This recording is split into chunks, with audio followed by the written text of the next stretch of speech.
দর্শক আসসালামু আলাইকুম। যে যেখান থেকে আসলে আমার ভিডিওটা দেখছেন আপনাদেরকে আন্তরিক ধন্যবাদ। বেসিক্যালি আসলে আজকে আমি আপনাদেরকে স্ক্রিনে এখন যে ভিডিওটা দেখাচ্ছি এটা হচ্ছে আসলে মেঘনা নদী। এটা আসলে কমলনগর উপজেলা মেঘনা নদী। যখন আসলে ভাঙন শুরু হয়েছিল তখন এই জিব্যাগ দিয়ে আসলে এই ভাঙনটা প্রতিরোধ করেছে। আমার জানা সত্ত্বে আমি এর পশ্চিমে আমি প্রায় 20 থেকে 30 কিলো দেখেছিলাম এই মেঘনা নদী, কিন্তু ভাঙতে ভাঙতে এই পর্যন্ত চলে আসছে। তো বেসিক্যালি আসলে আমার আজকে সৌভাগ্য হয়েছে শুক্রবার দিন ঘোরার।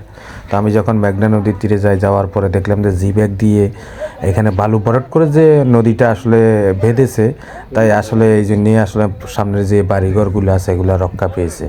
তো আমার কাছে খুবই সৌন্দর্য লাগছে, বা এই ধরনের প্রকৃতির দৃশ্য বা নদী ভাঙনের দৃশ্যগুলা আমি যদি ফেসবুকের মাধ্যমে আসলে তুলে ধরি, মানুষকে দেখাবার যদি সুযোগ করে দিই, তাহলে অনেক আমার মনে হয় যেন একটু হলেও সুবিধা হবে।